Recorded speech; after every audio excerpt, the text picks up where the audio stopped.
Bonjour marraine et bienvenue sur Les Belles d'Ébène, un espace de partage et de prise de conscience pour la femme noire, africaine.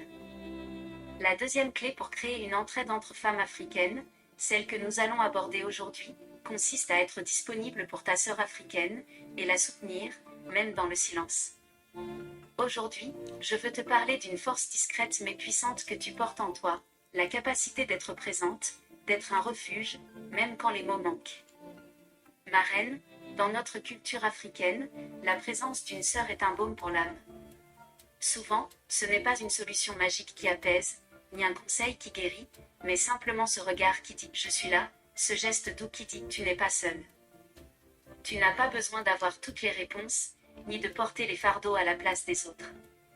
Ta simple présence, fidèle et aimante, est un acte de solidarité sacrée. Pourquoi ta présence est-elle si précieuse, marraine ?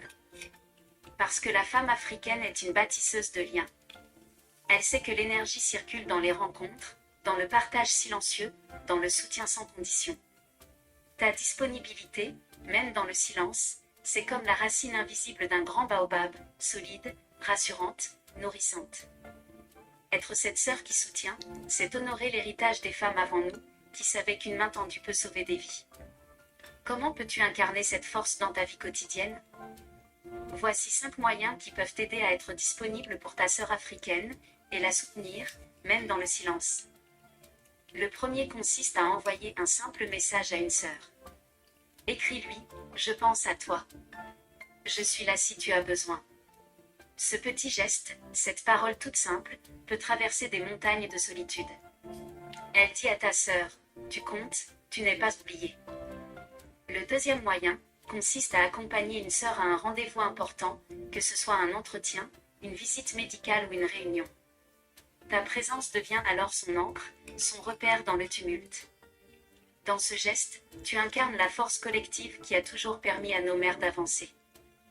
Le troisième moyen consiste à apporter un repas, proposer ton aide avec les enfants ou offrir une oreille attentive, sans attendre qu'on te le demande. Ces gestes sont des fleurs déposées sur le chemin de ta sœur, des preuves concrètes que tu es là, dans la douceur et l'engagement. Le quatrième moyen consiste à tendre la main sans pression à une amie si tu sens qu'elle s'éloigne. Dis-lui « Je te sens distante, tu veux en parler ?» Parfois, le simple fait d'offrir un espace sur où déposer ses douleurs, ses doutes, peut changer une vie. Le cinquième moyen consiste à être patiente avec celles qui n'ont jamais connu le soutien. Marraine, certaines femmes ont grandi dans la solitude ou la méfiance. Sois un phare pour elles, une preuve vivante que la sororité est possible, que la vulnérabilité est une force et non une faiblesse. Apprends-leur, par ton amour constant, que le lien peut guérir.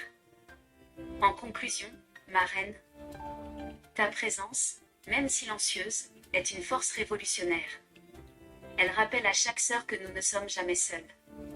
Que nous pouvons bâtir ensemble, main dans la main, un monde où la sororité n'est pas un mot, mais un mode de vie. Tu es cette femme africaine puissante, capable d'offrir ta force douce, de créer des espaces d'amour et de guérison autour de toi. Dis-moi en commentaire. Quelle sœur pourrais-tu soutenir aujourd'hui simplement en étant là ? As-tu déjà ressenti la puissance d'une présence aimante dans ta propre vie ? Tag cette sœur. Envoie-lui de l'amour. Partage cette vidéo à une femme qui doit entendre qu'elle est précieuse, qu'elle n'est jamais seule. Mets ta main sur ton cœur, marraine, et répète avec moi. Je suis une femme africaine forte et douce, qui sait être présente, même dans le silence, qui offre son amour et sa force sans condition. Répète cette phrase 7 fois, et laisse-la s'enraciner dans chaque fibre de ton être. Marraine, dis-moi en commentaire, que t'a apporté cette 2 clés ? Quelle lumière a-t-elle allumé en toi ? Like, commente, abonne-toi, et reste connecté à ma chaîne pour recevoir la 3e clé, celle qui t'aidera à approfondir encore plus la sororité entre femmes africaines. Que Dieu te bénisse et à très bientôt.